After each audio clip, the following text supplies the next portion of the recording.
aqui convidar a Bianca Maria de Mello Alves Coelho para fazer a apresentação, o pitch dela. Aqui um pitch presencial, né? Aqui da Eliot. Ok? Só mais um momentinho. Podemos começar? Então, por favor, vamos lá, Bianca, por favor, o palco é seu. Obrigada. Deixa eu só testar aqui. Então, bom dia a todos. Como já foi dito, eu sou a Bianca, eu sou aluna de mestrado da Universidade Federal do Ceará. As minhas orientadoras estão ali, a professora Rossana e a professora Ticiane. E eu vou apresentar para vocês hoje a ideia da Eliot, que é uma ferramenta para auxiliar avaliações de longa duração de experiência do usuário em sistemas de internet das coisas. Ixi, não está passando aqui. Momento para a emoção, né? Pode passar, então. Pode descer. Pode ir. Pronto. Então, vou começar pelo final, tá? Então, quando a gente pensa em internet das coisas, tem dois pensamentos assim que a gente pode ter. O primeiro deles é para quem já ouviu falar no termo, né, que agora está cada vez mais conhecido, principalmente por conta do 5G e tudo mais. E aí eu trouxe uma definição, tá? Porque às vezes a pessoa pode não saber exatamente o que é, apesar de já ter ouvido falar. Então, a internet das coisas é uma gama de objetos cotidianos que adquirem conectividade, capacidade de detecção e poder computacional. É interessante isso assim de objetos cotidianos, né? Que é por isso que a gente vê vários objetos que a gente já tinha nas nossas casas, né, por exemplo, que recebem aí essa alcunha, né, de objetos inteligentes. Então, agora a gente tem uma pulseira inteligente, uma geladeira inteligente, um cadeado inteligente, um carro inteligente. Mas é porque são esses objetos, né, que foram aí, receberam aí essas capacidades de conexão, detecção. E outro pensamento que pode se ter também é quando a pessoa já conhece a IoT, já estuda sobre o assunto. Então, geralmente, a pessoa tem números na cabeça, né? Então, os bilhões aí relacionados à IoT. Então, a gente sabe que hoje existem 10 bilhões de objetos IoT conectados. A expectativa é que, em 2025, né, já ultrapasse aí 30 bilhões de objetos IoT conectados. E o mercado hoje vale aí mais de 300 bilhões de dólares. Então, esses números aí, esses bilhões, são realmente muito impressionantes, né? Mostra como a área está crescendo cada vez mais. Mas eu também trouxe outros números, tá? Então, pode passar, por favor. Outros números que também são, de certa forma, impressionantes e também estão relacionados aí à IoT. Por exemplo, em 2017, né, se verificou que 40% dos usuários, né, americanos, eles abandonaram o uso dos seus rastreadores de atividades após 6 meses de uso. Então, depois de um período aí de 6 meses, as pessoas simplesmente pararam de utilizar. Aí a gente pode pensar assim, não, poxa, né, mas 2017, né, faz tempo e tudo mais. Mas tem estudos ainda mais recentes que mostram que o uso desses dispositivos ele não ultrapassa ali o período de 2 semanas. Certo? Então, é um tempo ainda bem menor.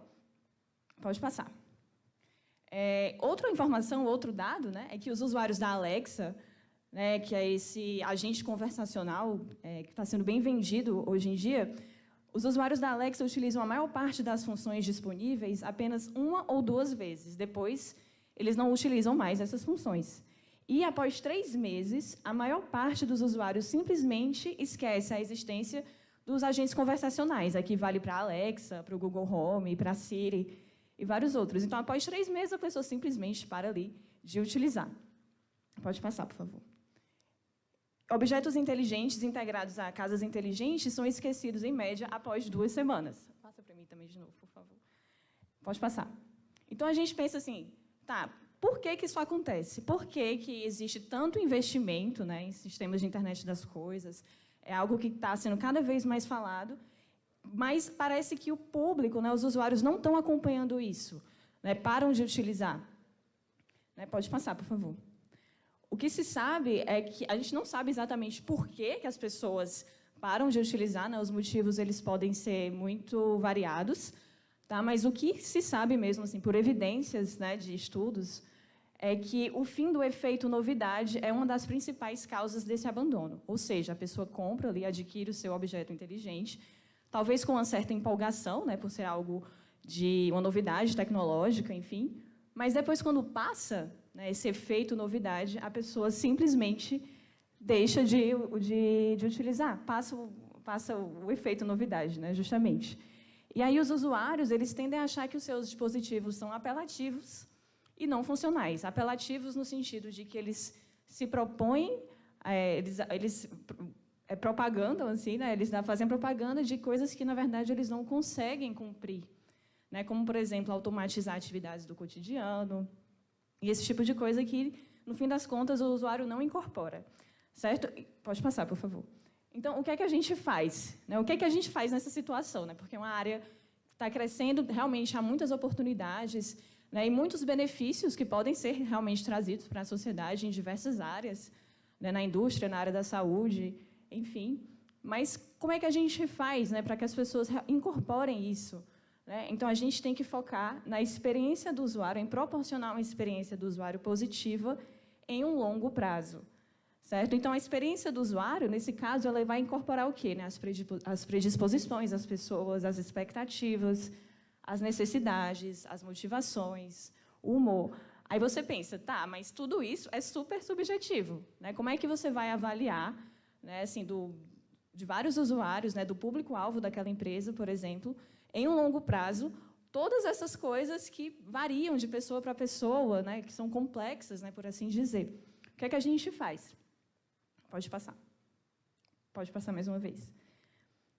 Aí, essa é a nossa proposta, essa é a nossa solução. Né? Como que a gente pode viabilizar, né, a avaliação desses aspectos, né, tão complexos, né, tão subjetivos, né, de várias pessoas.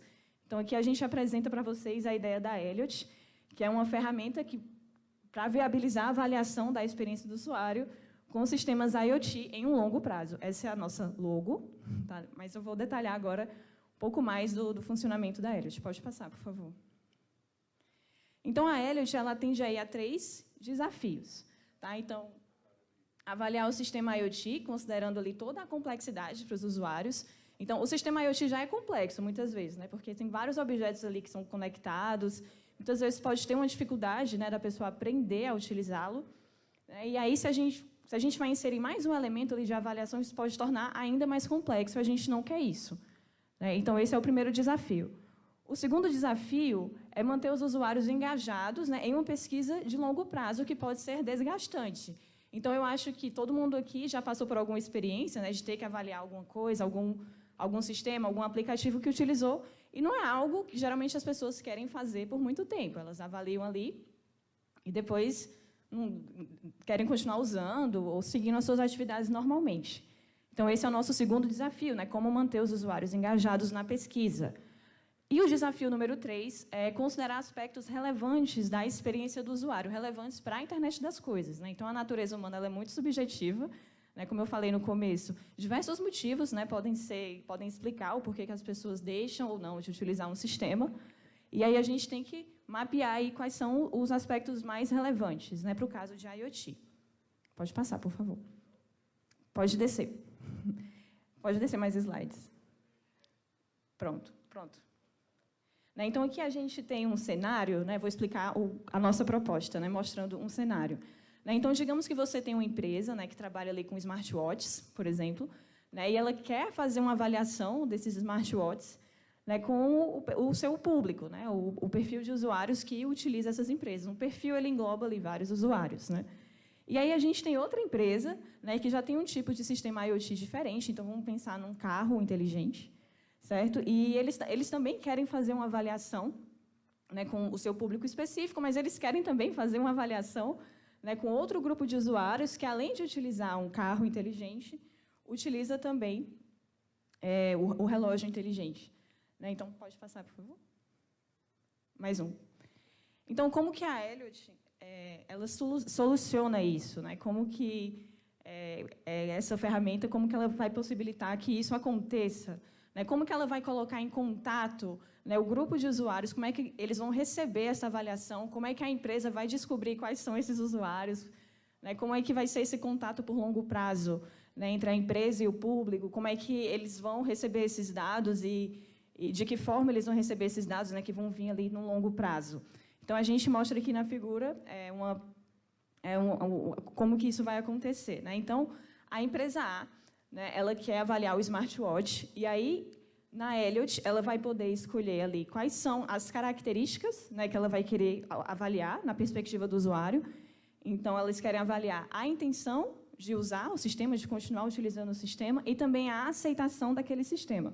Já a empresa B, né, quer avaliar outros construtos, né, outras características da experiência do usuário, né? Então, a empresa B escolheu o desejo, né, de continuar utilizando e também a motivação, né? Aí, para fazer a sua avaliação, a empresa A optou por um questionário, né, por ficar enviando em um longo prazo os questionários para os usuários, e a Elliott vai possibilitar que isso aconteça, e também por enviar diários, né, para que os usuários possam preencher.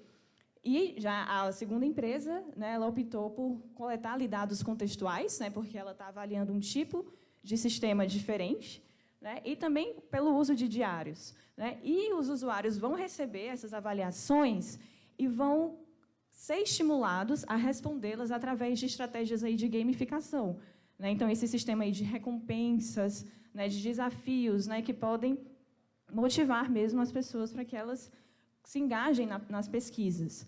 E aí elas vão responder, né, as empresas vão conseguir receber de volta esses dados, vão conseguir analisá-los, né, e fazer um gerenciamento desses dados, e conseguir implementar melhorias, né, conseguir descobrir ali o que é que torna, né, quais foram as falhas na experiência do usuário, o que é que aconteceu antes de um usuário fornecer uma avaliação negativa para o sistema, e, com isso, vão conseguir melhorar os seus produtos, considerando aí o longo prazo. Pode passar, por favor. Então, onde que a gente está agora, né, em relação à Elliott? Então, as nossas estratégias de gamificação, elas já foram avaliadas, tá? A gente já descobriu que elas funcionam, né, para tornar os usuários engajados mesmo na pesquisa. Aqui na tela, nos slides, vocês conseguem ver que as telas da interface do usuário, né, do usuário do sistema IoT. Então, vai ser uma aplicação móvel. Então, a gente tem ali o menu, já com alguns itens, né, da gamificação, a pontuação dele, a progressão de nível, né, tem uma timeline ali com as pesquisas, né, os questionários para eles responderem, também com alguns elementos de gamificação. Então, quantos pontos ele vai ganhar com aquilo? Esses pontos eles podem ser convertidos, né, em prêmios. Então, isso tudo faz parte das estratégias de gamificação que a gente validou. Então, os pontos que eles podem receber, né, em quanto tempo aquele questionário, aquela pesquisa vai expirar, porque isso também motiva que a pessoa queira responder. Depois, a gente tem a forma, né, de responder o questionário. A gente está optando por simplificar ao máximo. Então, uma pessoa que ela não tem experiência com o planejamento de avaliação, por exemplo, um desenvolvedor que nunca trabalhou diretamente com isso, avaliação com os usuários, por exemplo, ele vai receber ali a forma, né, a estrutura, né, mais adequada para que ele consiga fazer as perguntas que ele quer. Ele também vai ter acesso ali a questionários, né, estaticamente validados, né, na literatura, e vai conseguir selecionar, né, quais são as questões que ele quer trabalhar junto com os usuários. E aí o usuário já vai receber aquilo de uma forma adequada, né, para o uso. E aí também, no final, na quarta tela, que vocês estão vendo aí nos slides, a gente tem a tela de premiação, né, que também, aí sempre reforçando essas questões da gamificação que vão tornar os usuários mais engajados. Estou finalizando já. Então, pode passar. Então, é isso. A gente também, né, agradece a oportunidade de estar aqui, né, de talvez poder fazer contato, né, com pessoas que podem nos ajudar nas próximas etapas de validação, né, nos próximos módulos que a gente precisa desenvolver. Tá bom? É isso. Obrigada.